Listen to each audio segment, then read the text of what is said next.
today's video, we're gonna do a species spotlight on the Maxillaria Tenufolia. I have 3 of them, so I'm gonna show you all 3 of them and show you how I care for it, as well as a little bit about what I've learned in growing it. So I have 3 Maxillaria Tenufolias. This is one that's in bloom right now. And I find them really hard to grow, to be honest. They grow vegetatively really well. So this was actually pretty small when I first got it, and then I just noticed that it kept growing bulbs and kept growing bulbs, but it would never bloom. So in the 2 years that I've had it, I finally got it to bloom. It's got a wonderful coconut fragrance. Ooh, this cat wants to eat. She likes to eat this. Hello. It's a wonderful orchid. It acts as cat grass as well. Just kidding, don't give it to your cat. So this orchid grows, as I mentioned, really well. It's native to Mexico, so Mexico, Central America, it gets intermediate to warm temperatures. So in the winters, it gets in the mid to low 50s, maybe 60s, around there. I'll put it up on the screen so you can see. But these orchids, they like intermediate light as well, so they're sort of like middle of the road. They're not cool growers, they're not hot growers. My conditions at home tend to be warm to hot, just because I grow indoors. In the winter, they don't have that many issues while they're growing, and in the summer, they're very, very thirsty. So I have my my Maxillarias in moss. I have one of them in small bark, but I want to eventually transition them to semi-hydro. They're just really pot bound and I can't get their roots out, so I have to do that slowly. So these orchids like intermediate light and intermediate temperatures. When my orchid didn't bloom last year, I ended up giving it higher light. So I have it right next to my Cattleya, so it's getting very bright light. You can see that some of them have burned a little bit, but otherwise it's growing really well. In the summer and the growth season, the bulbs will wrinkle up a lot if you're not giving it enough water. So I like to keep the moss moist. It's at the point where I need to water like every 2 days, and it's in 100% sphagnum moss. This is definitely kind of pot bound, so I need to repot it ASAP. I actually flushed it yesterday and it's pretty dry, so it's going from the 2-day mark to the almost every day mark. And I find this orchid challenging because, as I said a couple of times, it grows really well. Let me show you my other one. So this one is my Maxillaria Tenufolia Yamada. This is the yellow form. As you can see, it's starting to finally bloom. It's got an amazing coconut fragrance. It's like kind of like coconut, pina colada. It's really nice. And I have a couple of other buds coming in, which I will find for you.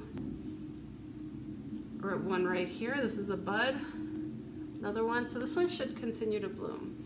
So this orchid 2 years ago was a tiny little thing. I got it from Carmela Orchids, and it didn't really have that much, and now look how large it is.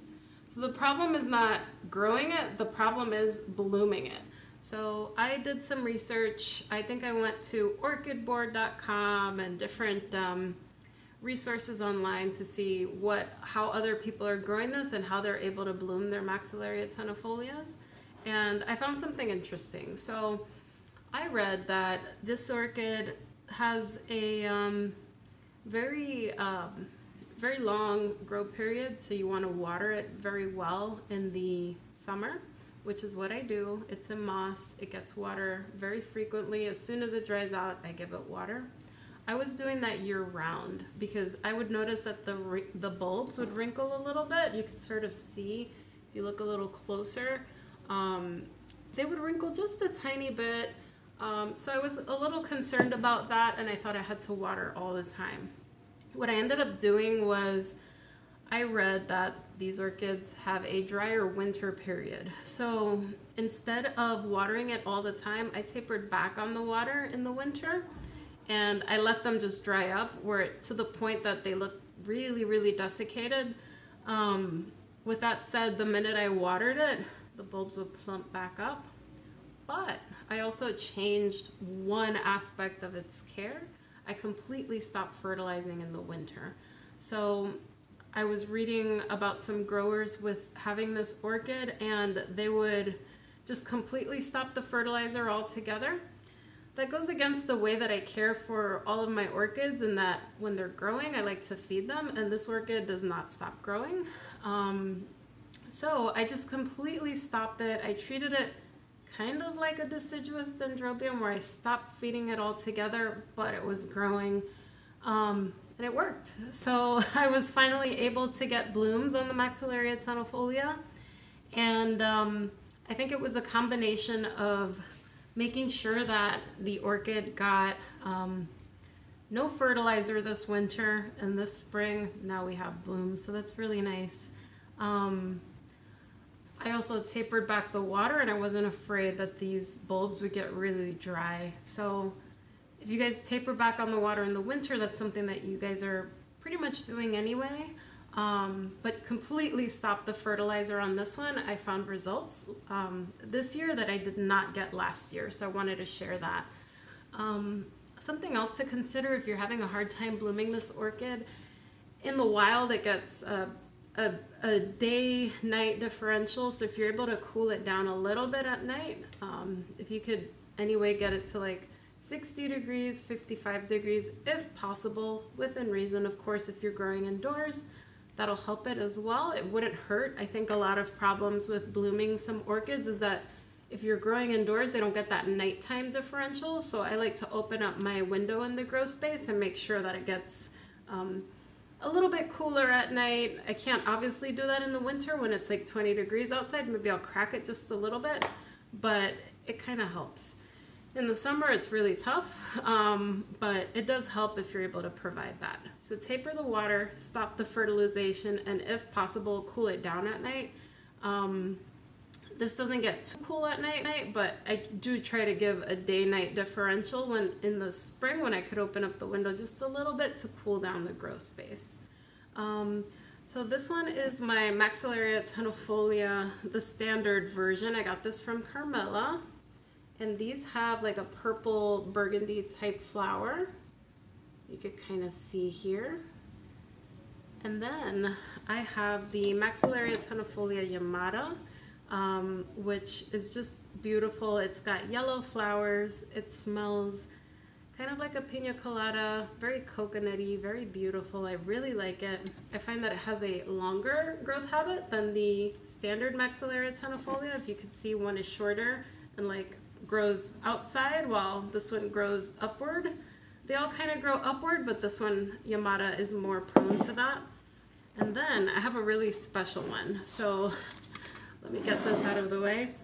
So this one's the Maxillaria tenufolia watermelon marginata. This is a variegated form of the Maxillaria tenufolia. They do look like little watermelons. They are really nice. This one hasn't bloomed yet. This is a division from my friend's plant. I think it'll be kind of like a rambly growth habit like this one, where it keeps growing up and on top of each other, but it's gonna be really nice. So if you guys want an orchid that's somewhat easy to grow with a few nuances, give this one a try. If you're not able to get it to bloom, do consider not fertilizing in the winter and letting it dry a little bit in the winter as well. It should help. And then when spring comes, you're able to resume your regular fertilizing and everything like that. I found that I was able to get these to bloom in about 2 months of no fertilizer and cutting back on the water, just letting them get shriveled. Not crazy shriveling, but like a decent amount of shrivel. Then I would water. Maybe it was every 5-6 days, that sort of thing.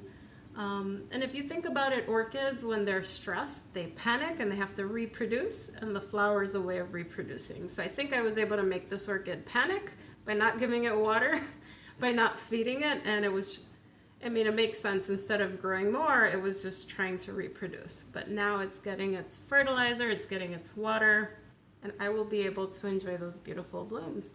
Let me know down in the comments below if you have a Maxillaria tenufolia and how you care for it, if you have trouble blooming it, and if you have any questions down below.